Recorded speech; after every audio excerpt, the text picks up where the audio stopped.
اور خسرو پرویز کے بیٹے شیروا نے اپنے باپ کو قتل کیا اور خود وہ بادشاہ بن گیا۔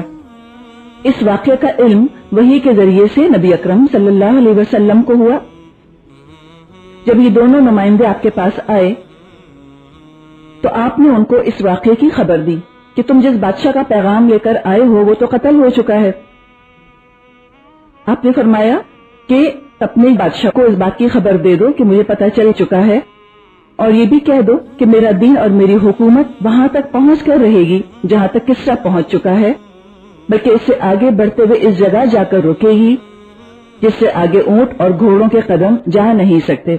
اور تم دونوں اس سے یہ بھی کہہ دینا اگر تم مسلمان ہو جاؤ تو جو کچھ تمہارے زیر اقتدار ہے وہ سب میں تمہیں دے دوں گا اور تمہیں تمہاری قوم کا بادشاہ بنا دوں گا۔ اس کے بعد یہ دونوں روانہ ہوئے اور جو کچھ پیغام دیا گیا تھا نبی اکرم کے حوالے سے وہ پیغام جا کے اپنے بادشاہ کو دیا۔ یہ بھی آتا ہے کہ اس واقعے کے بعد جو بھی یمن میں ایران کے لوگ موجود تھے وہ سب کے سب مسلمان ہو گئے۔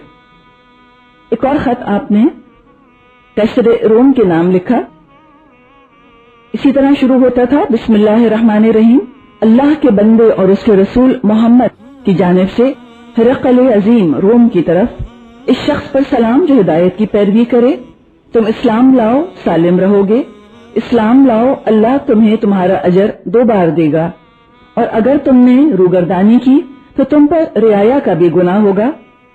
اے اہل کتاب، ایک ایسی بات کی طرف آؤ جو ہمارے اور تمہارے درمیان برابر ہے کہ ہم اللہ کے سوا کسی اور کو نہ پوجیں، اس کے ساتھ کسی چیز کو شریک نہ کریں، اور اللہ کے بجائے ہمارے باز کو رب نہ بنائیں۔ بس اگر لوگ رخ پھیر لیں تو کہہ دو کہ تم لوگ گواہ رہو ہم مسلمان ہیں۔ سورہ آل عمران کی آیت ہے تعالوا الی کلمۃ سواء بیننا و بینکم، اسی کا یہ ترجمہ ہے۔ یہ خط آپ نے داہیہ کلبی رضی اللہ تعالیٰ عنہ کو دے کر روانہ کیا۔ جب یہ خط وہاں پہ ہرقل کو ملا تو اس نے کہا کہ کوئی یہاں پہ عرب کا یعنی کہ محمد کو جاننے والا موجود ہے۔ تو زمانے میں ابو سفیان ایک قافلہ لے کر وہاں گئے ہوئے تھے، ابو سفیان وہیں پر موجود تھے اور ظاہر ہے ابھی تک تو وہ ایمان نہیں لائے تھے۔ تو ابو سفیان کو بلایا گیا، اس وقت اس کے ارد گرد روم کے بڑے بڑے لوگ، ظاہر ان کے وزیر اور سارے لوگ وہاں جمع تھے، ہرقل روم کے جتنے بھی منصبدار تھے۔ پھر اس نے ان کو اور اپنے ترجمان کو بلا کر کہا، یہ شخص جو اپنے آپ کو نبی سمجھتا ہے اس سے تمہارا کون سا آدمی سب سے قریبی نسبی تعلق رکھتا ہے؟ جو بھی قافلہ گیا ہوا تھا یہ عربوں کا، اس کو ہرقل نے بلایا اور پوچھا سب سے زیادہ قریبی تعلق کون رکھتا ہے رسول اللہ سے؟ ابو سفیان نے کہا کہ میں رکھتا ہوں۔ ہرقل نے کہا کہ اسے میرے قریب کر دو۔ اب ظاہر وہ تو اپنی زبان بولتا تھا نا، تو بیچ میں ایک انٹرپریٹر رکھا ہوا تھا، عربی سے ٹرانسلیٹ کرتا تھا، تو اس نے کہا کہ ابو سفیان کو میرے پاس لا کر بٹھا دو اور اس کے ساتھیوں کو بھی قریب کر کے اس کی پشت کے پاس بٹھا دو۔ یہ آپ دیکھیں پشت پر بٹھانے کا بہت امپورٹنٹ تھا یہ نقطہ۔ ایک تو اس نے یہ کہا کہ اس شخص سے اس آدمی کے متعلق سوالات کروں گا، یعنی کہ نبی اکرم کے بارے میں، اگر یہ جھوٹ بولے تو تم لوگ اس کو جھٹلا دینا۔ پیچھے اس لیے بٹھایا کہ اگر آگے بیٹھے ہوتے تو کیا پتہ ابو سفیان کسی اشارے سے یا کچھ پیغام پہنچا کے ان کو روک دیتے کہ کانٹرڈکٹ مت کرنا مجھ کو، تو اسی لیے لوگوں کو بھی اس کی پیٹھ کے پیچھے بٹھایا۔ ابو سفیان کہتے ہیں اللہ کی قسم اگر جھوٹ بولنے کی بدنامی کا خوف نہ ہوتا تو میں آپ کے متعلق یقیناً جھوٹ بولتا۔ کفار کی تو یہ علامت ہوتی ہے، حالت کفر میں انسان ہو تو لوگوں کو اوپینین بڑا امپورٹنٹ ہوتا ہے، حالت اسلام میں آ جائے تو پھر اللہ ہی کی بات اہم تر ہوتی ہے۔ ابو سفیان کہتے ہیں اس کے بعد پہلا سوال جو ہرقل نے مجھ سے آپ کے بارے میں کیا وہ یہ تھا کہ تم لوگوں میں اس کا نسب کیسا ہے، لینیج کیا ہے؟ میں نے کہا اونچے نسب والا ہے۔ ہرقل نے کہا تو کیا یہ بات اس سے پہلے بھی تم میں سے کسی نے کہی تھی، یعنی کہ نبوت کا دعویٰ کبھی کسی اور نے کیا؟ ابو سفیان نے جواب دیا نہیں۔ ہرقل نے پوچھا کیا اس کے باپ دادا میں سے کوئی بادشاہ گزرا ہے؟ جواب دیا نہیں۔ اس نے پوچھا اچھا تو بڑے لوگوں نے اس کی پیروی کی ہے یا کمزوروں نے؟ جواب دیا کمزوروں نے۔ ہرقل نے پوچھا اس کے فالوورز بڑھ رہے ہیں یا گھٹ رہے ہیں؟ جواب دیا بڑھ رہے ہیں۔ یقیناً یہ وہ موقع تھا جب ان کا دل چاہا ہوگا کہ جھوٹ بول دوں کہ نہیں کوئی نہیں بڑھ رہے، لیکن سچ بولنا پڑا۔ ہرقل نے پوچھا کیا اس دین میں داخل ہونے کے بعد کوئی شخص اس دین سے مرتد بھی ہوا ہے؟ جواب دیا نہیں۔ ہرقل نے پوچھا اس نے جو بات کہی ہے کیا اسے کہنے سے پہلے تم لوگ اس کے بارے میں جھوٹا ہونا جانتے ہو؟ کیا وہ جھوٹ بھی پہلے بولتا تھا؟ ابو سفیان نے کہا نہیں۔ پوچھا کیا بدعہدی کرتا تھا؟ کہا نہیں، بلکہ ہم لوگ اس وقت اس کے ساتھ صلح کی ایک مدت گزار رہے ہیں، معلوم نہیں وہ اس میں کیا کرے گا۔ صلح حدیبیہ ہوئی بھی تھی نا۔ ابو سفیان کہتے ہیں اس فقے کے سوا مجھے اور کہیں کوئی چیز گھسانے کا موقع نہ ملا۔ ہرقل نے کہا کیا تم لوگوں نے اس سے جنگ کی ہے؟ میں نے کہا جی ہاں۔ پوچھا تو تمہاری اور اس کی جنگ کیسی رہی؟ کہا جنگ میں ہم دونوں کے درمیان برابر کی چوٹ ہے، وہ ہمیں ذکر پہنچا لیتا ہے اور ہم اس کو ذکر پہنچا دیتے ہیں، یعنی کہ نقصان پہنچا دیتے ہیں۔ ہرقل نے پوچھا وہ تمہیں کن باتوں کا حکم دیتا ہے؟ میں نے کہا وہ کہتا ہے صرف اللہ کی عبادت کرو، اس کے ساتھ کسی چیز کو شریک نہ کرو، تمہارے باپ دادا جو کہتے تھے اس کو چھوڑ دو، وہ ہمیں نماز، سچائی، پرہیز، پاک دامنی، اقرابت داروں کے ساتھ حسن سلوک کا حکم دیتا ہے۔ اس کے بعد ہرقل نے اپنے ترجمان سے کہا تم اس شخص یعنی کہ ابو سفیان سے کہہ دو کہ میں نے تم سے اس شخص کا نسب پوچھا، تم نے بتایا اونچے نسب کا ہے، اور دستور یہی ہے کہ پیغمبر اپنی قوم کے اونچے نسب میں بھیجے جاتے ہیں۔ ابھی سوال اس نے اس لیے پوچھے کہ اپنی کتابوں کے ساتھ اس کو ویریفائی کر سکے، جو نشانیاں ان کے پاس رسولوں کی موجود ہوتی تھیں۔ اور میں نے دریافت کیا کیا یہ بات اس سے پہلے تم میں سے کسی نے کہی؟ تم نے بتایا نہیں۔ میں کہتا ہوں اگر یہ بات اس سے پہلے کسی اور نے کہی ہوتی تو میں یہ کہتا کہ یہ شخص ایک ایسی بات کی نقالی کر رہا ہے جو پہلے کہی جا چکی۔ پھر میں نے دریافت کیا اس کے باپ دادا میں کوئی بادشاہ گزرا؟ تم نے بتایا نہیں۔ میں کہتا ہوں اگر اس کے باپ دادا میں سے کوئی بادشاہ گزرا ہوتا تو میں کہتا یہ شخص اپنے باپ کی بادشاہت کا طالب ہے، یعنی کہ بادشاہ بننا چاہتا ہے۔ میں نے دریافت کیا جو بات اس نے کہی ہے اسے کہنے سے پہلے تم لوگوں سے کیا وہ جھوٹ بولتا تھا؟ تم نے کہا نہیں۔ میں اچھی طرح جانتا ہوں کہ ایسا نہیں ہو سکتا، وہ لوگوں پر تو جھوٹ نہ بولے اور اللہ پر جھوٹ بولنے لگے۔ میں نے دریافت کیا بڑے لوگ اس کی پیروی کر رہے ہیں یا کمزور؟ تم نے بتایا کمزور پیروی کر رہے ہیں، اور حقیقت یہی ہے کہ پیغمبروں کے پیروکار کمزور ہوتے ہیں۔ میں نے پوچھا اس دین میں داخل ہونے کے بعد کوئی شخص مرتد ہوا؟ تم نے کہا نہیں، اور حقیقت یہ ہے کہ ایمان کی بشاشت جب دل میں گھس جاتی ہے تو ایسا ہی ہوتا ہے۔ میں نے دریافت کیا کیا وہ بدعہدی کرتا ہے؟ تم نے کہا نہیں، اور پیغمبر ایسے ہی ہوتے ہیں، بدعہدی نہیں کرتے۔ میں نے پوچھا وہ کن باتوں کا حکم دیتا ہے؟ تم نے کہا اللہ کی عبادت کرنے کا، اس کے ساتھ کسی چیز کو شریک نہ ٹھہرانے کا، بت پرستی سے منع کرتا ہے، نماز، سچائی، پرہیزگاری اور پاک دامنی کا حکم دیتا ہے۔ تو جو کچھ تم نے بتایا اگر وہ صحیح ہے تو یہ شخص بہت جلد میرے ان دونوں قدموں کی جگہ کا مالک ہو جائے گا، کہ جہاں میں ہوں اس جگہ کا مالک ہو جائے گا۔ میں جانتا تھا کہ ایک نبی آنے والا ہے، لیکن میرا یہ گمان نہ تھا کہ وہ تم میں سے ہوگا۔ اگر مجھے یقین ہوتا کہ میں اس کے پاس پہنچ سکوں گا تو اس سے ملاقات کی زحمت اٹھاتا، اور اگر اس کے پاس ہوتا تو اس کے دونوں پاؤں دھوتا۔ اتنی عقیدت کا اس نے اظہار کیا۔ اس کے بعد ہرقل نے رسول اللہ کا خط منگا کر پڑھا۔ جب خط پڑھ کر فارغ ہوا تو اس کے درباریوں نے شور مچا دیا، ان کو خیال ہوا کہیں یہ ایمان نہ لے آئے۔ ہرقل نے ہمارے بارے میں یعنی کہ ابو سفیان اور ان کے انٹوراج کے بارے میں حکم دیا کہ تم لوگ باہر چلے جاؤ۔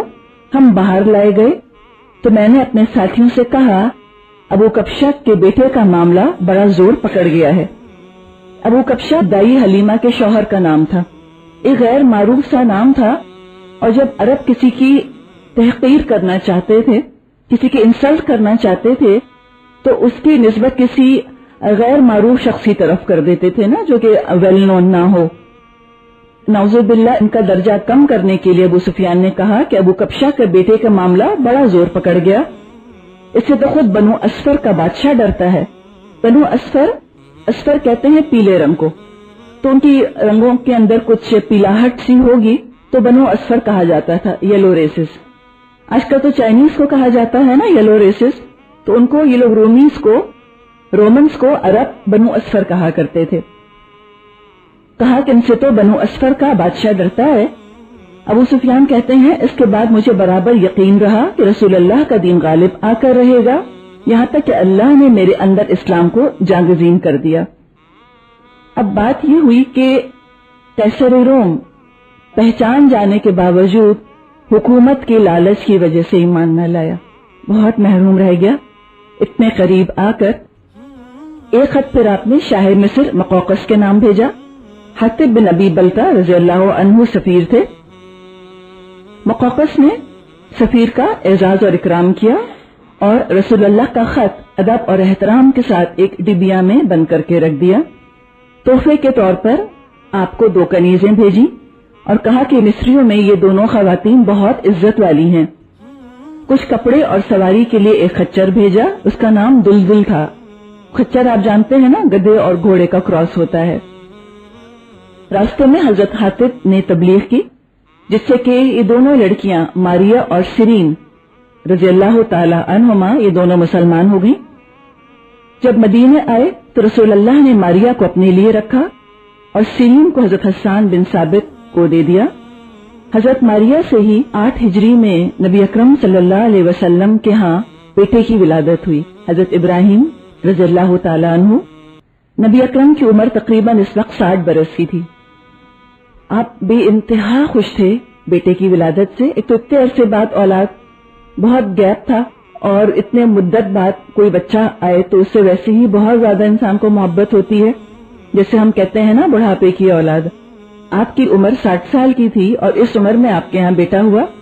بہت آپ محبت کرتے تھے اور حضرت ماریہ سے بھی آپ بہت محبت کیا کرتے تھے. یہ ہے ماریہ قبطیہ، میری دا کاپٹ ان کو کہا جاتا ہے. اللہ تعالیٰ نے حضرت ماریہ کو حسن سیرت حسن صورت دونوں ہی سے نوازا تھا. 16 ہجری میں ان کا انتقال ہوا. حضرت عائشہ فرماتی ہیں مجھے جتنا رشک ماریہ پر آتا ہے اتنا کسی دوسرے پر نہیں آتا.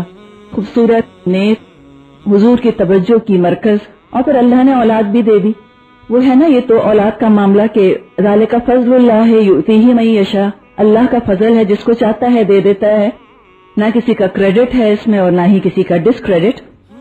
حضرت عائشہ فرماتی ہیں مجھے رشک بہت آیا، پھر اللہ نے چونکہ ان کو اولاد بھی دی تو جو باقی بیویاں تھیں ان کو فطری طور پر کچھ نہ کچھ رقابت تو ہوئی ہوگی. کچھ تو آپ کی بیویاں ایسی تھیں کہ جن کی پچھلے شوہروں سے اولاد تھی. حضرت عائشہ کا تو کوئی پچھلا شوہر بھی نہیں تھا، اولاد بھی نہیں ہوئی، تو ان کو شاید زیادہ ہی تھوڑا رشک آتا ہوگا. ایک دفعہ رسول اللہ اپنے بیٹے کو گود میں اٹھائے ہوئے آئے اور اپنے چہرے کے ساتھ ان کے چہرے کو ملا کر حضرت عائشہ سے پوچھا کہ دیکھو عائشہ کتنا ملتا ہے مجھ سے. کتنا نیچرل ہے نا، ہر باپ کا یہی ہوتا ہے، ہر ایک بچے کو ملا کر اپنے آپ سے ہی کہتا ہے. تو آپ نے کہا کہ دیکھو کتنا ملتا ہے مجھ سے. حضرت عائشہ کو کیا پڑی تھی کہ وہ تعریف کرتی، کہتی مجھے تو کوئی شباہت نظر نہیں آتی. بالکل نیچرل انسان تھے نا.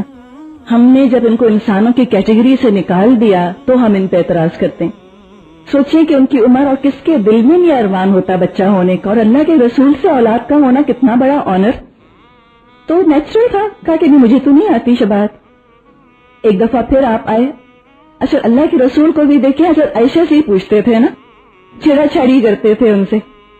آپ نے فرمایا کہ دیکھو ابراہیم کی گروتھ کتنی اچھی ہے، اس کی اٹھان کتنی اچھی ہے. حضرت عائشہ نے کہا سبھی بچے اس طرح کے ہوتے ہیں اس عمر میں. اور رسول اللہ کا جو بچوں کے ساتھ حال تھا کہ اوروں کے بچوں پر اتنی شفقت، اتنی مہربانی، اتنی ان سے محبت کرتے تھے. یہ تو پھر اپنا بیٹا تھا، جتنا بھی آپ کو پیارا لگتا کم تھا. ایک دفعہ آپ اپنی بیویوں کے ساتھ بیٹھے تھے، ایک ہار آپ کے ہاتھ میں تھا. آپ نے فرمایا کہ یہ میں اس کو دوں گا جس سے مجھ کو سب سے زیادہ محبت ہے، یا شاید یہ فرمائے گا جس سے مجھے بہت محبت ہے. اب آپ سوچیں نا کہ ساری بیوی انتظار میں بیٹھ گئی ہوں گی، یہ دیکھیں اب کس کو ملتا ہے. کافی دیر سسپینس میں رکھا ان کو، پھر اپنی نواسی امامہ کو بلایا اور وہ ہار ان کے گلے میں پہنا دیا. آپ نے فرمایا لیسا منا من لم یرحم صغیرنا ولم یعقر کبیرنا، وہ ہم میں سے نہیں ہے جو چھوٹوں پر رحم نہ کرے اور بڑوں کی عزت نہ کرے. چھوٹوں کے ساتھ شفقت اور رحم کا برتاؤ اسلام کی پہچان ہے. سختی اور مار پیٹ اور ہر وقت کا ان کو برا بھلا کہنا، یہ ہم نے پتہ نہیں کہاں سے اسلام کے ساتھ اس چیز کو اٹیچ کر لیا. آپ نے تو فضیلت بتائی قریش کی عورتوں کی، اور ایک فضیلت یہ بھی ہے کہ بچوں کے ساتھ بہت نرم اور بچوں کے ساتھ بہت شفیق ہوتی ہیں.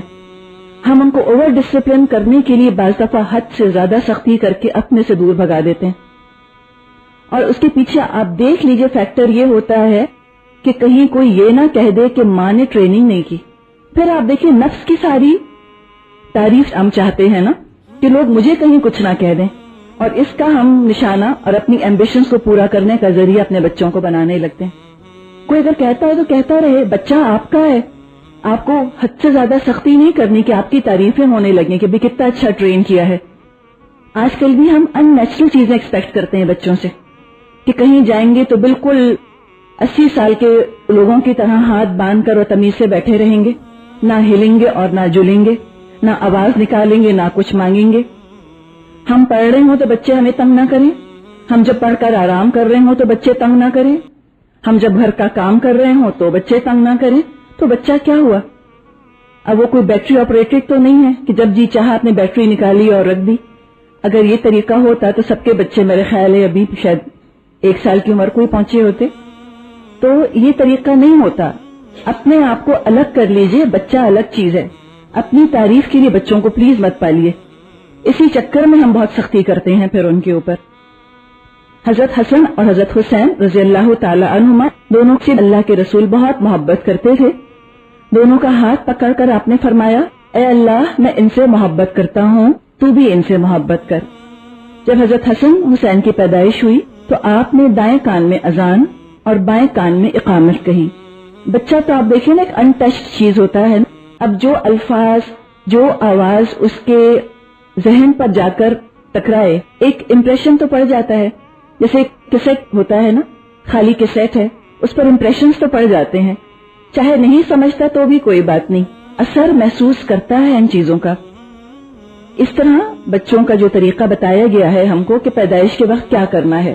ایک کان میں اذان، ایک کان میں اقامت کہنی چاہیے. مدینے آ کر مسلمانوں میں سے حضرت اسما، یہ حضرت عائشہ کی جو بہن ہیں، حضرت اسما رضی اللہ تعالی عنہا کے ہاں بچہ پیدا ہوا. حضرت عبداللہ بن زبیر رضی اللہ تعالی عنہ یہ پہلے بچے تھے جو کہ مدینے آ کر پیدا ہوئے. بہت مسلمان خوش تھے ان کے پیدا ہونے پر. رسول اللہ نے ان کو گود میں لیا اور گھٹی، ہم کہتے ہیں نا گھٹی چٹانا، عربی میں اس کو تحنیک کہا جاتا ہے. تحنیک حنکا سے بنا ہے، ہا نون اور کاف. حنکا کا مطلب ہوتا ہے کوئی چیز چبا کر نرم کر دینا. تو جو گھٹی چٹائی جاتی تھی اس زمانے میں، تو کوئی بچہ اگر نبی اکرم کے پاس آئے یا آپ کہیں کسی بچے کو نیولی بورن بچے کو دیکھنے جاتے تھے تو آپ کھجور نرم کرتے تھے اور ذرا سا اس کا شیرہ سا لے کر اور اس بچے کے تالو پہ چٹا دیا کرتے تھے. اس کو تحنیک کہتے ہیں. ہمارے عام طور پہ شہد کا رواج ہے. شہد میں آپ دیکھیے کہ پھر بھی چانسز ہیں کہ بچوں کو الرجی ہو جائے، اس لیے کہ پولن ہوتا ہے نا اس کے اندر. تو اسی لیے آج کل ڈاکٹرز منع بھی کرتے ہیں کہ شہد نہ چٹائیں نیو بورن بچوں کو. ملاسس کا بنا ہوا ہوتا ہے، ویسے بھی پیور ہنی تو ملتا بھی نہیں ہے. کوئی نیک بزرگ، یہ بزرگ ٹائٹل والا بزرگ نہیں ہے، کوئی شخص واقعی نیک اور متقی اگر آپ کو ملے تو اس سے کھجور چبوا کے ذرا سا لے کر بس بچے کے تالو کے اندر انگلی پہ کتنا لگتا ہے اتنا سا چٹا دیں اس کو. اور آپ نے فرمایا قیامت کے روز تم اپنے اپنے ناموں سے پکارے جاؤ گے، اس لیے اچھے نام رکھو. 7ویں روز بچے کے بال اتار کر اس کے ہم وزن سونا یا اس کے ہم وزن چاندی صدقہ اور خیرات کر دینی چاہیے. اور بکرا قربان کرنا چاہیے، یہ سنت ہے. کوئی اگر افورڈ نہیں کر سکتا تو نہ کرے، فرض نہیں ہے، لیکن جو افورڈ کر سکتے ہیں وہ کریں. اسی کو عقیقہ کہا جاتا ہے. ایک دفعہ نبی اکرم حضرت حسن کو پیار کر رہے تھے. ایک صاحب نے کہا، وہ بیٹھے دیکھ رہے ہوں گے کہ اللہ کے رسول بچے کو پیار کر رہے ہیں.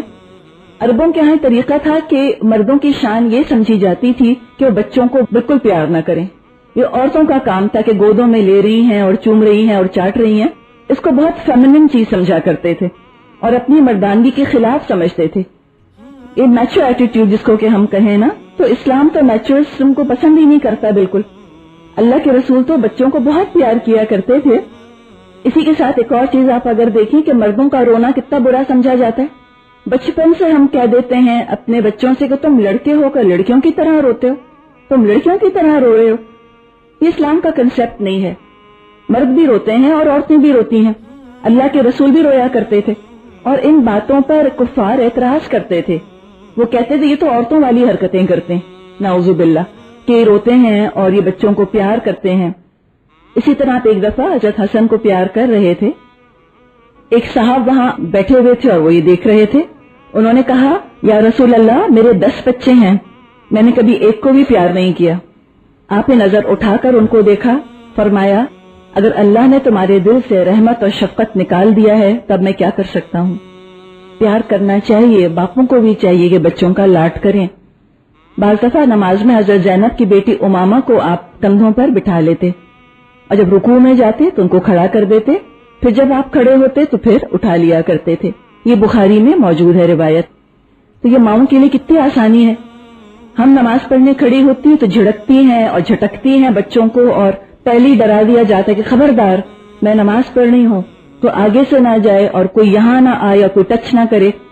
نہیں، پھر تو جتنی بھی چڑ ہو ان کے دل میں اسلام کے لیے، ان کو تو لگتا ہوگا نا کہ جو ٹکڑا بچھاتی ہے میری ماں جانماز کے نام سے، یہ میرے اور اس کے درمیان حائل ہو جاتا ہے. یہ تو قربت اور محبت دلانے کے طریقے نہیں ہیں. رو رہے ہیں گود میں اٹھا لیں. ایک دفعہ اسامہ بن زید چھوٹے سے تھے، کہیں گر گئے، چوٹ لگی، رونے لگے. آپ ان کو جھاڑتے جاتے تھے گھٹنوں کو، کپڑوں کو، اور کہتے تھے کہ اسامہ اگر لڑکی ہوتا تو ہم اس کو زیور پہناتے، اسامہ لڑکی ہوتا ہم اس کو اچھے اچھے کپڑے پہناتے. اس سے بہت امپورٹنٹ بات پتا چلی، لڑکیوں کو اچھے اچھے کپڑے پہنانے چاہیے. شوق ہوتا ہے ان کا. اپنے تقوی کا انتقام ان بچیوں سے مت لیں کہ ان کے کپڑے بنانے ہم چھوڑ دیں اور سادگی کا وہ ہم پہ جنون چڑھے کہ ہم کہیں کہ نہیں بس لٹھے کے علاوہ کچھ پہننا نہیں. کتنی خوبصورت بات آپ نے فرمائی ہے نا. بچیوں کو آپ دیکھیں اتنی تیسی ہوتی ہیں اور وہ پہننے اوڑھنے کا شوق، ہر قسم کا موتی 3 ڈبہ لٹکا لیتی ہیں اپنے اوپر اور کچھ نہیں ملتا. تو ماؤں کے جوتے پہنیں گی ہیل والے اور دوپٹے کھینچ لیں گی ان کی الماریوں میں سے. یہی تو ان کی حرکتیں ہوتی ہیں دل موہ لینے والی بہت زیادہ. واقعی بیٹیاں بہت بڑی رحمت ہیں. کتنی رونق ان گھروں میں ہوتی ہے جہاں کے بیٹیاں ہوتی ہیں. حضرت عمر فاروق رضی اللہ تعالیٰ عنہ کے دور میں وہ امیر المومنین تھے، ہیڈ آف اسٹیٹ، اور سوچیں چھوٹی موٹی کوئی وہ نہیں تھی ان کی. کہاں کہاں تک قصر اور کسرا تک ان کی جو ہے وہ سرحدیں پھیلی ہوئی تھی. تو ان کے دور میں ایک صاحب ان سے ملنے آئے. کیا تصور لے کر آئے ہوں گے کہ اس قدر روب دار اور کوئی بات کرنے کی مجال نہیں کسی کی ان سے. دیکھا حضرت عمر لیٹے ہوئے ہیں اور ان کا بیٹا ان کے سینے پر بیٹھا ان کی داڑھی سے کھیل رہا ہے. ان کے چہرے پر ناگواری کے اثرات آئے ان صاحب کے چہرے پر. حضرت عمر پہچان گئے. پوچھا آپ کا اپنے بچوں سے کیا سلوک ہے؟ شاید اسی موقع کے انتظار میں ہوں. سوچا ہوگا شاید میں امیر المومنین کو طریقہ سکھا دوں کہ بچوں کو کیسے ڈیل کرنا چاہیے. کہنے لگے امیر المومنین جب میں گھر میں داخل ہوتا ہوں تو گھر والوں پر سکتہ طاری ہو جاتا ہے. سب اپنی اپنی جگہ دم ساتھ کر چپ ہو جاتے ہیں. سوچا ہوگا کہ بہت اچھی بات ہے کوئی، یہ بہت فخر سے بتایا انہوں نے. حضرت عمر نے انتہائی افسوس کیا ان کے حال پر اور کہا کہ رسول اللہ کے امتی ہوتے ہوئے تم یہ نہیں جانتے کہ گھر والوں کے ساتھ کس طرح نرمی اور محبت کا سلوک کرنا چاہیے. بہت بڑا لیسن ہے. ہم ان نیچرل کر دیتے ہیں گھر کے ماحول کو، ماں باپ سے خوف زدہ ہونے لگتے ہیں. ڈسپلن کے نام پر خوف اور دہشت کا ماحول گھروں کے اندر. کہیں گھر میں آ کر کوئی یہ نہ کہے کہ کیسی ماں ہے کہ چیزیں پھیلی ہیں. اب آپ سوچیں چھوٹے بچوں کا گھر ہے تو کھلونے پھیلے ہوں گے، 4-5 بچے ہیں تو کچھ نہ کچھ چیزیں ہوں گی، لیکن وہی نا سجاوٹ پر اور اپنی تعریف نے ہمیں کہیں کا نہیں چھوڑا کہ لوگ ہم سے کہیں کہ 5 بچوں والا گھر ہے، لگتا ہی نہیں کہ 5 بچے. ایسا دم سادے کونے خدروں کے اندر بچے رہیں، یہ نیچرل نہیں ہے بالکل. اور حضرت عمر نے منع کیا اس چیز سے کہ تم یہ کام مت کرو. دیکھیں اسلام سکھاتے ہوئے بھی کتنی سختی سے سکھایا جاتا ہے نا. ایک بے سرے انداز میں، کوئی اس کے اندر جوائے کی کیفیت نہیں ہے. مونٹیسریز میں بچے شوق سے جاتے ہیں لیکن مدرسہ جانا نہیں چاہتے، اس لیے کہ وہاں پڑھانے والوں کے چہروں پر سختی، مسکرانا لگتا ہے اسلام کے خلاف. اور ٹیچر کا تو ایک امیج ہوتا ہے بچے کے دماغ میں. خاص طور پہ لڑکیوں کو آپ دیکھیے کہ جس طرح وہ ٹیچر کو کرتے دیکھتی ہیں وہ ایگزیکٹلی وہی کرتی ہیں, اسی طرح لکھیں گی, وہی سب کچھ بولیں گی. تو بڑا امپریشن ہے اگر وہ ٹیچرز کو دیکھیں کہ خوش مزاج ہیں, مسکرانے والی ہیں, ان کا دل چاہے گا کہ وہ قرآن پڑھنے سیکھنے جائیں. اور اس لیول سے انگرین کرنا ہے. قوانین بنانے سے اسلام کی محبت کبھی نہیں آتی, یہ تو اس لیول سے ان کے اندر بس گھٹی چٹا دیں ان کو اسلام کی, نا میٹھی میٹھی گھٹی چٹا دیں ان کو. اتنی خوبصورتی سے اسلام کی تعلیمات دینی چاہیے کہ بچے بے اختیار کھچے چلے آئیں اس کی طرف. جہاں تک اسلام میں اجازت ہے آواز کو سر کے ساتھ استعمال کرنے کی, تو کیوں نہ اسلام کی تعلیمات بھی خوبصورتی کے ساتھ اچھی طرح سے سکھا دی جائیں ان کو, بجائے کہ ایک بہت ڈرائی طریقے سے سکھائی جائیں. ذرا سی آپ دیکھیے کہ کوئی چیز ردم کے ساتھ جب پڑھی جاتی ہے تو وہ زیادہ اپیل بھی کرتی ہے. خود قرآن کے بارے میں آپ نے فرمایا کہ زین القرآن باصواتکم, کہ قرآن کو اپنی آوازوں سے مزین کرو. قرآت کتنی خوبصورت لگتی ہے, سادہ انداز میں قرآن پڑھا جا رہا ہو اور ایک خوبصورتی سے پڑھا جا رہا ہو. کوئی میوزیکل انسٹرومنٹس کی بات نہیں ہو رہی, ہیومن وائس بھی بہت میلوڈیس ہے, بہت خوبصورت ہے. اگر ہم یہ چیزیں آج اپنے انسٹیٹیوشنز میں لے کر آ جائیں اور اس طرح بچوں کو دین کی تعلیم دینے لگیں, یقیناً بچے زیادہ اٹریکٹ ہوں گے اور ان کے دل میں اس کی محبت پیدا ہوگی. ایک چھوٹا سا رائم جیسا ہے, یوسف اسلام نے اپنی کیسٹ میں ڈالا ہے اس کو, تو وہ میں چاہ رہی تھی کہ آپ لوگ سنیں اور دیکھیں کہ ایسا محسوس ہوتا ہے کہ جو ان صحابہ کی اگلی جنریشن نکلی کہ جنہوں نے باقی ساری دنیا کو فتح کیا, جو نون ورلڈ تھی, ان کے دل میں ایمان کی ایسی محبت آئی کہ یقیناً اس میں سکھانے والوں کا بھی بڑا ہاتھ تھا. اتنی محبت سے, اتنے پیار سے انہوں نے سکھایا. حضرت عمر کو آپ دیکھ لیجئے نا, کتنی محبت کر رہے ہیں اپنے بچوں سے, ورنہ تو ہونا یہ چاہیے تھا کہ وہ متنفر ہوتے اور وہ اپنے باپوں کے دنیا سے رخصت ہونے کے بعد اسلام کی کوئی قدر نہ کرتے. لیکن کیسے جمے رہے, یقیناً اس میں محبت کی چاشنی جمانے والی چیز ہوتی ہے. لا إله إلا الله لا إله إلا الله محمد رسول الله عليه صلاة الله لا إله إلا الله لا إله إلا الله محمد رسول الله عليه صلاة الله. بسم الله بدأت كلامي وصلاتي وسلامي بسم الله بدأت كلامي وصلاتي وسلامي المضلل بالغمام محمد رسول الله لا إله إلا الله لا إله إلا الله محمد رسول الله عليه صلاة الله لا إله إلا الله لا إله إلا الله محمد رسول الله عليه صلاة الله. إن أسأت فاحملوني أو أخطأت فاعذروني إن أسأت فاحملوني أو أخطأت فاعذروني يفنى ما في هذا الكون ولا يبقى إلا الله لا إله إلا الله لا إله إلا الله محمد رسول الله عليه صلاة الله لا إله إلا الله لا إله إلا الله محمد رسول الله عليه صلاة الله لا إله إلا الله لا إله إلا الله محمد رسول الله عليه صلاة الله. کیسی جوائے کی آوازیں ہیں نا, یہ خوشی کی آوازیں ہیں. لیکن ایسی آوازیں ہم کو مدرسوں سے یا قرآن پڑھانے کے موقع پہ یہ خوشی کا ایلیمنٹ شامل نہیں ہے. ہم نے جوائے کو اور خوشی کو بالکل مائنس کر لیا. قرآن پڑھنے کا وقت ایک ڈر اور خوف کا ٹائم ہونے لگ گیا بچوں کے لیے. نماز پڑھنا اتنی سختی سے کہا جاتا ہے کہ نماز پڑھنا ان کے لیے بوجھ ہو گیا. اسی لیے کہا گیا کہ 7 سال کی عمر سے بچے کو نماز کی عادت ڈالو, آرام آرام سے, 1 وقت کی پڑھائی, 2 وقت کی پڑھائی. اتنا چھوٹا بچہ فجر کے لیے نہیں اٹھ سکتا اور آپ نہ زبردستی اٹھائیں گے اس کو. آہستہ آہستہ اس کو عادت ڈالیے. 10 سال تک ہوتے ہوتے 3 سال کا ٹائم ہے, اور اس دوران اس کے اندر یہ چیز پیدا کرنی ہے کہ اپنے شوق سے پڑھے. یہ ہے دراصل کرنے کا کام, یہ ہے استادوں کا کام کہ بائی فورس یہ کام نہیں کریں, شوق سے ان کو یہ کام کرنے کی عادت ہو جائے. نبی اکرم صلی اللہ علیہ وسلم کے بیٹے ابراہیم جب 18 ماہ کے ہوئے، تقریباً 1.5 سال ان کی عمر ہوئی تو ان کا انتقال ہو گیا، اور اس دن سورج گرہن تھا۔ لوگوں نے کہا کہ ابراہیم کے انتقال کی وجہ سے سورج کو گرہن لگ گیا ہے۔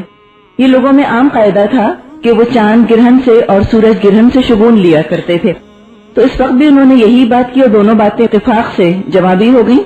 اللہ تعالیٰ نے اس غلط فہمی کو دور کرنے ہی کے لیے ہو سکتا ہے کہ اس دن سورج گرہن کیا ہو تاکہ لوگوں کے دماغوں سے سورج گرہن کی طرف سے کوئی وہم یا کوئی خوف جو بیٹھا ہوا ہے وہ نکل جائے۔ تو جب لوگوں نے کہا کہ ابراہیم کے انتقال کی وجہ سے سورج کو گرہن لگا تو آپ نے فرمایا کسی کے مرنے سے سورج کو گرہن نہیں لگتا، بلکہ جب تم گرہن دیکھو تو نماز پڑھا کرو۔ یہ نماز کسوف کہلاتی ہے، اور یہ خاص سورج گرہن یا چاند گرہن کے لگنے کے وقت یہ نماز پڑھی جاتی ہے۔ عام نمازوں سے تھوڑی سی مختلف ہوتی ہے۔ ایک تو یہ کہ طویل بہت ہوتی ہے، اس کا قیام بہت طویل ہوتا ہے، رکوع بھی طویل ہوتا ہے، اور ہر رکعت میں ایک کے بجائے 2 رکوع ہوتے ہیں۔ رکوع کرتے ہیں، پھر دوبارہ کھڑے ہو کر قیام کیا جاتا ہے، پھر رکوع کیا جاتا ہے، پھر کھڑے ہو کے قیام کرتے ہیں اور پھر سجدے میں جاتے ہیں۔ نارملی تو 1 رکوع اور 2 سجدے ہوتے ہیں، لیکن نماز کسوف مختلف ہوتی ہے اس لحاظ سے، اور طویل بھی کافی ہوتی ہے۔ نمازوں میں ہم دیکھتے ہیں، اچھا یہ نماز کسوفی کا واقعہ ہے جس میں کہ نبی اکرم صلی اللہ علیہ وسلم نے ایک دم آگے ہاتھ بڑھایا اور کچھ دیر کے بعد یوں بھی ہوا کہ پھر آپ ایک دم سے پیچھے ہٹے۔ اسی کہ ابھی ہم نے ذکر کیا ہے نا کہ طویل بہت ہوتی ہے وہ نماز، تو یہ دونوں ہی کیفیات آپ کی ہوئی، آپ نے ہاتھ بھی آگے بڑھایا اور آپ پیچھے بھی ہٹے۔ تو بعد میں صحابہ نے پوچھا کہ یہ آپ نے ایسا کیوں کیا؟ تو آپ نے فرمایا کہ میرے سامنے جنت لائی گئی تھی اور میں نے ہاتھ بڑھا کر سوچا کہ میں اس میں سے کچھ پھل توڑ لوں، اور اگر میں توڑ لیتا تو تم اس کو قیامت تک کھاتے رہتے۔ خلد ہے نا، ہمیشہ کے ہیں وہاں تو ہر چیز ہی۔ آپ نے فرمایا کہ میرے سامنے جہنم لائی گئی اور اس کی دہشت سے میں پھر ایک دم پیچھے ہٹ گیا۔ نماز استسقاء بھی پڑھی جاتی ہے جب بارش نہ ہو رہی ہو۔ روٹین میں آپ نے تہجد کے بارے میں فرمایا ہے کہ فرض نماز کے بعد سب سے افضل نماز تہجد کی ہے۔ حضرت عائشہ سے روایت ہے، آپ فجر کی سنتیں ملا کر 13 رکعت عشاء کے بعد پڑھا کرتے تھے۔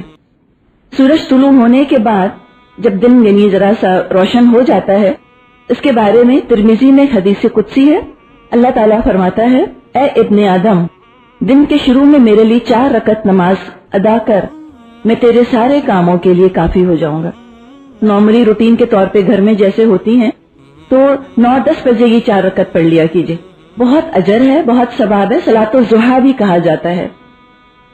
رمضان کے علاوہ باقی دنوں میں بھی آپ نفلی روزوں کا اہتمام کرتے تھے۔ شعبان کے مہینے میں آپ کثرت سے روزے رکھا کرتے تھے، لیکن کسی بھی مہینے میں مسلسل روزے رکھنے سے آپ نے منع فرمایا ہے، اس لیے کہ انسان کمزور ہونے لگتا ہے اور باقی جو ضروریات زندگی ہیں اور جو باقی فرائض اللہ تعالیٰ نے ہر انسان پر رکھے ہیں ان فرائض کی ادائیگی میں کوتاہی ہونے لگتی ہے۔ آپ نے اس بات کو پسند نہیں کیا کہ کوئی شخص مسلسل روزے رکھتا ہی چلا جائے۔ عبداللہ بن عمر بن عاص رضی اللہ عنہ سے آپ نے فرمایا، مجھے یہ خبر پہنچی ہے کہ تو دن کو روزہ رکھتا ہے اور رات بھر نماز پڑھتا رہتا ہے۔ انہوں نے فرمایا، سچ ہے، کرتا ہوں ایسے۔ آج ہم کسی کو ایسا کام کرتے ہوئے دیکھیں تو ہم کہیں کہ بہت نیک، یہ کہا جائے گا نا اس کو۔ اب آپ یہ بہت غور سے سنیے گا یہ واقعہ، اس لیے کہ ہم اکثر چیزوں کے لیے کہتے ہیں تو اچھا کام یہ تو ہے، تو اس میں حرج ہی کیا ہے۔ اب آپ یہ دیکھیں کہ رات بھر کی نماز پڑھنے سے اور دن بھر روزہ رکھنے سے افضل بھی کیا کوئی کام ہو سکتا ہے؟ تو ہم تو شاید یہ سمجھیں کہ اللہ کے رسول بہت خوش ہوئے ہوں گے یہ سن کر کہ اچھا اتنا نیک ہے، اتنی زیادہ نیکی کرتا ہے۔ تو جب انہوں نے اقرار کیا کہ ہاں وہ ایسا کرتے ہیں، رسول اللہ نے فرمایا، فلا تفعل، مت کر، سم و افطر و قم و نم، روزہ رکھو، افطار بھی کرو، عبادت کرو اور سو بھی، بیلنس زندگی گزارو۔ فَإِنَّ لِجَسَدِكَ عَلَيْكَ حَقًّا وَإِنَّ لَعَيْنَكَ عَلَيْكَ حَقًّا وَإِنَّ لِزَوْجِكَ عَلَيْكَ حَقًّا وَإِنَّ لِزَوْرِكَ عَلَيْكَ حَقًّا، کہ آپ نے فرمایا تمہارے جسم کا بھی تم پر حق ہے، تمہاری دونوں آنکھوں کا بھی حق ہے، اور تمہاری بیوی کا بھی تم پر حق ہے، اور تمہارے مہمان کا بھی تم پہ حق ہے، تو ہر حق والے کو اس کا حق دے دو۔ اور فرمایا کہ ہر مہینے کے 3 روزے تیرے لیے کافی تھے، کیونکہ ہر نیکی کا بدلہ 10 گنا ملتا ہے۔ گویا ایسا ہے انسان جو مہینے میں 3 روزے رکھے جیسے کہ اس نے ساری مہینے روزے رکھے، سمجھیں کہ ساری عمر اس نے روزوں کی کیفیت میں گزاری ہے۔ جو جنت کے دروازے ہیں اس میں سے ایک دروازے کا نام باب الریان بھی ہے، اور اس دروازے سے وہ لوگ داخل ہوں گے کہ جو دنیا میں کثرت سے روزے رکھا کرتے تھے۔ اور کثرت سے مراد یہ نہیں جیسے ابھی آپ نے دیکھ ہی لیا کہ ساری عمر روزے ہی رکھتا رہے، اگر مہینے میں 3 بھی رکھ لیے تو وہ کثرت سے روزے رکھنے والوں میں اس کا شمار ہو جائے گا۔ بات یہ ہمیں پتہ چلتی ہے کہ اسلام ایک بیلنس زندگی پسند کرتا ہے، یہ نہیں کہ عبادت میں انسان اتنا گم ہو جائے کہ وہ حقوق نہ ادا کرے یا بندوں کے حق ادا کرنے کو عبادت نہ سمجھا جائے۔ یہ تو ایک بیلنس ہے، اگر بہت زیادہ ایک طرف جھکنے لگتا ہے تو پھر یہ طریقہ اور یہ روٹین مینٹین بھی بعض دفعہ نہیں ہو سکتا، اور وہ انسان کو چیز پلیجر کا سورس لگنے کے بجائے بوجھ اور ایک مشکل لگنے لگ جاتی ہے۔ ہم بھی رکھتے ہیں نا 10 محرم کا روزہ، عاشورہ کہا جاتا ہے جس کو۔ اب جب مدینے آئے تو آپ نے دیکھا کہ یہودی 10 محرم کا روزہ رکھتے ہیں۔ ان سے پوچھا کہ تم لوگ کیوں رکھتے ہو؟ انہوں نے کہا اس دن اللہ تعالیٰ نے بنی اسرائیل کو فرعون سے نجات دی تھی تو موسیٰ علیہ السلام نے اس دن روزہ رکھا تھا۔ آپ مکے میں 10 محرم کا روزہ نہیں رکھتے تھے، مدینے آ کے جب یہودیوں کو آپ نے دیکھا تو آپ نے فرمایا کہ میں تم سے زیادہ موسیٰ سے تعلق رکھتا ہوں، پھر آپ نے اس دن روزہ رکھا اور لوگوں سے بھی فرمایا کہ روزہ رکھو۔ تو 9 اور 10 محرم کا روزہ یا 10 اور 11 یہ اس طرح سے تاکہ ذرا سی یہودیوں کی مخالفت بھی ہو جائے، لیکن بہرحال کام اپنی جگہ اچھا ہے۔ مدینے آ کر 10 ذی الحج کو آپ صلی اللہ علیہ وسلم قربانی کیا کرتے تھے، حالانکہ ابھی حج شروع نہیں ہوا تھا، مسلمان ابھی حج کے لیے نہیں جا رہے تھے، وہ جیسے حج ہم آپ کرتے ہیں ویسے تو نہیں تھا، لیکن مدینے آتے ہی جہاں عید الفطر سیلیبریٹ کی جاتی تھی وہاں عید الاضحیٰ بھی سیلیبریٹ کی جاتی تھی۔ یہ 2 عیدیں ہیں جو مسلمانوں کو اللہ کی طرف سے عطا ہوئی، اور اس دن یعنی کہ 10 ذی الحج کو روزہ رکھنا منع ہے، جس طرح کہ عید الفطر کو بھی روزہ رکھنا منع ہے، عیدوں کے دن تو روزہ الاؤڈ نہیں ہے۔ صحابہ نے نبی اکرم سے پوچھا کہ ہم 10 ذی الحج کو قربانی کیوں کرتے ہیں؟ آپ نے فرمایا سنت ابیکم ابراہیم، یہ تمہارے باپ ابراہیم علیہ السلام کی سنت ہے۔ عید کی نماز پڑھنے کے بعد قربانی کا حکم ہے، اگر عید کی نماز سے پہلے کوئی قربانی کر لے تو پھر اس کی قربانی قبول نہیں ہوتی۔ صحیح مسلم میں حضرت عائشہ سے روایت ہے کہ رسول اللہ صلی اللہ علیہ وسلم نے سینگ دار مینڈھا لانے کا حکم دیا، فرمایا اے عائشہ چھری تیز کر، پھر آپ نے فرمایا بسم اللہ، اللہ قبول فرما محمد کی طرف سے، آل محمد کی طرف سے اور محمد کی امت کی طرف سے، پھر آپ نے قربانی کی، یعنی کہ آپ نے مینڈھا ذبح کیا۔ عید کے دن دف بجانا اور کھیل کود کرنے کی ان سب چیزوں کی اجازت ہے، اس لیے کہ یہ سیر اور تفریح کا دن ہوتا ہے، خوشی منانے کا دن ہوتا ہے۔ مکے سے جب نبی اکرم صلی اللہ علیہ وسلم واپس آئے ہیں صلح حدیبیہ کر کے، تو اب یہودیوں کو آپ کی طرف سے مزید خطرہ پیدا ہو گیا، اس لیے کہ وہ بھی یہ دیکھ رہے تھے کہ اب کفار سے تو صلح ہو گئی ہے، اور ان کو خیال تھا کہ اب آپ کا رخ جو ہے وہ یہودیوں کی طرف ہوگا، تو انہوں نے اللہ کے رسول پر اپنا ایک نیا داؤ آزمایا، اور وہ جادو تھا۔ لبید نام کا ایک جادوگر مدینے میں رہتا تھا، اس نے نبی اکرم صلی اللہ علیہ وسلم کے بال کسی طرح سے حاصل کر لیے اور ان میں 11 گرہیں لگائیں، 11 ناٹس ڈال دی ان کے اندر، اور ہر ناٹ لگاتے ہوئے اس کی بیٹیاں جو اسی کی طرح جادوگرنیاں تھیں، انہوں نے ہر گرہ پر کچھ پڑھ کر پھونکا، کچھ جادو کے کلمات ہوتے ہیں، کچھ منتر وغیرہ پڑھا گیا، اور پھر اس کو ایک نر کھجور میل ڈیٹ پام کے خوشے میں لپیٹ کر اس کو کنویں میں پھینک دیا گیا۔ اس کا اثر نبی اکرم صلی اللہ علیہ وسلم پر اتنا ہوا کہ آپ کو کھانے پینے کی طرف رغبت نہیں رہی، جیسے کہ ایک بیماری ہونے والی ہوتی ہے اور جو انسان کی کیفیت ہوتی ہے، جیسے آپ کو فلو ہونے والا ہو اگر، تو ایک فیلنگ آنے لگتی ہے نا انسان کو، کھانا پینے کا دل نہیں چاہتا اور تھکن ہونے لگتی ہے اور کسی کام میں بہت زیادہ دل نہیں لگتا، تو اسی طرح کی کیفیت نبی اکرم صلی اللہ علیہ وسلم پر رہی۔ بعض کاموں کے بارے میں آپ کو خیال ہوتا تھا کہ میں نے یہ کام کر لیے، حالانکہ آپ نے نہیں کیے ہوتے تھے، تو یہ روزمرہ کی روٹین میں ہوا، جو عبادات والا کام تھا اس پر اثر نہیں پڑا۔ آپ کی روح متاثر نہیں ہوئی، آپ کا جسم متاثر ہوا تھا، جیسے کہ فزیکل بیماری میں انسان کا جسم متاثر ہوتا ہے، اور نبوت کا تعلق اور وحی کا تعلق تو روح کے ساتھ ہے.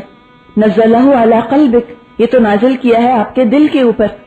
کوئی نعوذ باللہ اسے یہ نہ سمجھے کہ جب یہ جادو کی کیفیت آپ پر طاری ہوئی تو آپ کے نبوت کے کام میں کوئی حرج ہونے لگ گیا، یا ایسا نہیں ہوا کہ نعوذ باللہ کوئی کلام آپ بول جاتے تھے اور سمجھتے تھے کہ میں نے قرآن پڑھ لیا ہے، یا کوئی نماز آپ کی چھوٹ جاتی ہو. نہیں، ان میں سے کوئی ایسے کام نہیں ہوئے. بس صرف یہ تھا کہ آپ کی بھوک کم ہو گئی تھی، آپ سمجھتے تھے میں فلاں جگہ گیا، حالانکہ آپ نہیں گئے ہوتے تھے. اور یہ بھی آپ پر اثر ہوا کہ آپ اپنی بیویوں سے صحبت نہیں کر سکتے تھے. ایک رات آپ نے اللہ تعالیٰ سے دعا کی تو اللہ تعالیٰ نے 2 فرشتوں کے ذریعے آپ کو اطلاع دی کہ آپ پر جادو ہوا ہے، اور جادوگر کا نام بھی بتایا، لبید بن عاصم نے کیا ہے. اور یہ بھی اللہ تعالیٰ نے آپ کو بتایا کہ ذی اروان کے کنویں میں آپ کے بال موجود ہیں. نبی اکرم صلی اللہ علیہ وسلم چند اصحاب کو لے کر اس کنویں پر تشریف لے گئے. آپ معوذتین کی آیات پڑھتے جاتے تھے اور وہ نوٹس کھولتے جاتے تھے. یہ قل اعوذ برب الفلق اور قل اعوذ برب الناس اس موقع پر نازل ہوئیں. 11 آیتیں ہیں ان دونوں صورتوں کی مل کر، اور وہ 11 ہی گرہ ڈالی گئی تھیں. وہ آتا ہے نا وَمِن شَرِّ النَّفَّاثَاتِ فِي الْعُقَدِ، اور ان عورتوں کے شر سے جو کہ گروہوں پر پھونکتی ہیں، نوٹس پر پھونکتی ہیں. جب آپ نے وہ ساری نوٹس کھولی تو آپ پر سے وہ جادو کا اثر چلا گیا. لبید کو بلا کر آپ نے پوچھا تو اس نے اعتراف کیا، لیکن آپ نے اس کو معاف کر دیا، اس لیے کہ آپ اپنی ذات کے لیے کبھی انتقام نہیں لیتے تھے. میجک کو آپ یہ نہ سوچیں کہ یہ کوئی ایسی کوئی وہمی قسم کی چیز ہے اور جادو کا کوئی وجود نہیں ہوتا. کچھ یونیورسٹیوں میں اب بھی جوئش میجک پر کورسز آفر ہوتے ہیں. آج کل پیرا سائیکالوجی پر ویسے بھی بہت ریسرچ ہو رہی ہے، اور جیسے کہ ایک سبلمل میسیجز کی ٹیکنیک آپ نے شاید سنا ہو اس کے بارے میں، کہ سبلمل میسیجز ہوتے ہیں، یہ ایسے فلیش کی طرح دیے جاتے ہیں. شعوری مائنڈ اس کو رجسٹر نہیں کرتا، لیکن سب کانشیس دماغ ہے انسان کا، اس کے جو لاشعور کی سطح ہے اس کو جا کے اثر انداز کرتے ہیں. ایک ذہن کا حصہ ہے، نیو کارٹیکس کہا جاتا ہے جس کو. تو نیو کارٹیکس جو ہے یہ ان سبلمل میسیجز کا بھی اثر قبول کرتا ہے. امریکن گورنمنٹ نے اس طرح کے ایڈورٹائزنگ کو بین کیا ہوا ہے، یعنی کس کا اثر ہے. تو جب یہ چیز ہے کہ انسان کا شعوری مائنڈ ایکسپٹ نہیں کر رہا، آپ کو محسوس نہیں ہوتا آپ نے کچھ دیکھا ہے، محسوس نہیں ہوتا کہ آپ نے کچھ سنا ہے، لیکن سب لائن میں جا کر وہ افیکٹ کر جاتے ہیں، اثر کرتے ہیں انسان کے اوپر جا کے. جب یہ چیزیں ہو سکتی ہیں تو پھر جادو بھی، جو کہ آنکھوں سے نظر نہ آ رہا ہو لیکن اثر کر جائے انسان کے اوپر، عین ممکن ہے. تو ہمیں دراصل ان چیزوں سے اپنی حفاظت کر لینی چاہیے. اللہ تعالیٰ نے بہت کچھ ہم کو بتا دیا، معوذتین نازل ہو گئے ہیں قرآن میں، ہمارے پاس موجود ہیں اپنی پروٹیکشن کے لیے. آیت الکرسی پڑھ لے انسان، صبح شام کی دعائیں اپنے اوپر پڑھ کے پھونک لیا کرے، اور گھر میں سورہ بقرہ کا پڑھنا جو ہے وہ رہنا چاہیے، کیونکہ اللہ کے رسول نے فرمایا کہ جس گھر میں سورہ بقرہ پڑھی جاتی ہے وہاں شیطان نہیں آ سکتے. اور یہ جادو وغیرہ یہ سارا دراصل شیطانی کام ہی ہوتا ہے. لیکن اس کے بارے میں بہت زیادہ پیرانوائڈ ہونے کی بھی ضرورت نہیں کہ ہر چیز کا انسان الزام اٹھا کر بس جادو ہی کو دے دے. اپنی حفاظت کریں، جیسے عام بیماریوں کے لیے اپنی حفاظت کی جاتی ہے، اسی طرح جادو بھی سمجھے کہ ایک بیماری ہے، اس سے انسان کو اپنی حفاظت کر لینی چاہیے. جب قریش سے آپ کی محاذ آرائی کچھ عرصے کے لیے رک گئی صلح حدیبیہ کے ذریعے، اس کے بعد اللہ کے رسول نے خیبر کا رخ کیا. یہ خیبر کے یہودی ہی تھے کہ جو جنگ خندق میں مشرکوں کو اکسا کر لائے تھے، اور بنو قریظہ کو غداری پر بھی انہوں نے ہی آمادہ کیا تھا. خیبر کے یہودی بہت امیر تھے، اور اس غزوے میں بہت سارا مال غنیمت بھی ملنے کی امید تھی. اس لیے وہ منافقین جو عمرے کے سفر میں آپ کے ساتھ نہیں گئے تھے، وہ خیبر کے سفر میں آپ کے ساتھ چلنے کے لیے تیار ہو گئے. لیکن اللہ تعالیٰ کے حکم کے مطابق نبی اکرم صلی اللہ علیہ وسلم نے فرمایا کہ صرف وہی لوگ چل سکتے ہیں جنہوں نے حدیبیہ میں درخت کے نیچے بیعت رضوان کی تھی. یہ تعداد میں تقریباً 1400 لوگ تھے، 1400. خیبر کی حدود میں داخل ہو کر آپ نے فرمایا، کل جھنڈا میں اس شخص کو دوں گا جو اللہ اور اس کے رسول سے محبت کرتا ہے اور جسے اللہ اور اس کے رسول بھی محبت کرتے ہیں. جب صبح ہوئی تو سارے صحابہ امید میں تھے کہ دیکھیں اب جھنڈا کس کو ملتا ہے. آپ نے حضرت علی رضی اللہ تعالیٰ عنہ کو بلایا اور ان کے ہاتھ میں جھنڈا تھمایا. ان کی آنکھوں میں تکلیف تھی، آشوب چشم کی بیماری تھی کہ ان کی آنکھوں میں سے پانی وغیرہ بہتا رہتا تھا. تو اللہ کے رسول نے اپنا لعاب، اپنا سلائیوا ان کی آنکھوں میں لگایا، جس کی وجہ سے ان کی آنکھیں ٹھیک ہو گئیں. خیبر کے یہودیوں کے سب سے بڑے سردار مرحب کو حضرت علی نے ہی قتل کیا. خیبر میں یہودیوں کے 8 قلعے تھے، ایک ایک کر کے وہ فتح ہوتے چلے گئے اور یہودیوں کو شکست ہوئی. والآخر دعوانا ان الحمد للہ رب العالمین.